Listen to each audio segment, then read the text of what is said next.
से प्रणाम। धन्यवाद जी। श्री राधे राधे।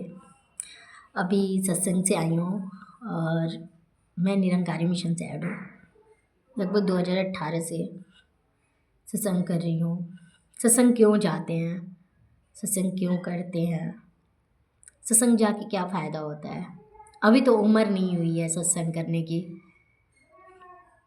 तो एक सत्य है कि सत्संग करने की कोई उम्र नहीं होती है, भक्ति करने की कोई उम्र नहीं होती है।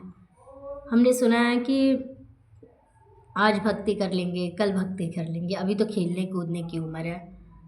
लेकिन क्या हमें ये सत्य पता है कि हम खेल कूद रहे हैं, कब हमें क्या हो जाए। मृत्यु का कोई अटल समय नहीं है, फिर भक्ति का अटल समय कैसे हो सकता है। हमारे पास जो समय है, जितना समय है, हम समय निकाल के भक्ति करें, सेवा करें, सत्संग करें, सिमरन करें, सच्चे सतगुरु के चरण में जाएं। सत्संग वो है कि अगर हम धूप में चलते हैं और हमें छाँव मिलती है तो हम पेड़ के नीचे बैठ जाते हैं।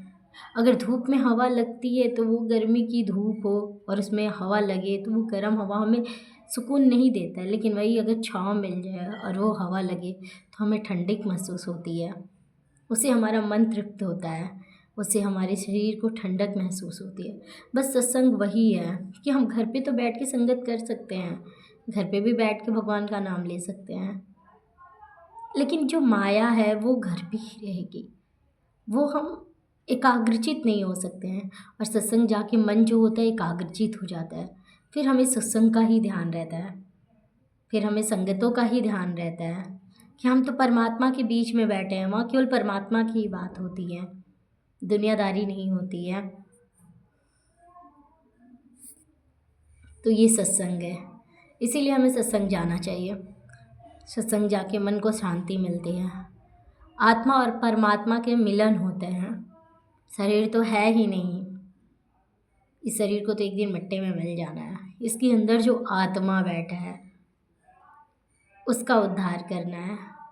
बड़ी भाग मानुष तन पावा, सुर दुर्लभ ग्रंथि गावा, कि बड़ी भाग्य से मनुष्य जन्म मिला है। अगर इस जन्म को हमने सवारा नहीं, इस शरीर को हमने सुधारा नहीं, मोक्ष के रास्ते पे नहीं ले गए, फिर हमारी आत्मा भी हमसे रुष्ट हो जाती है।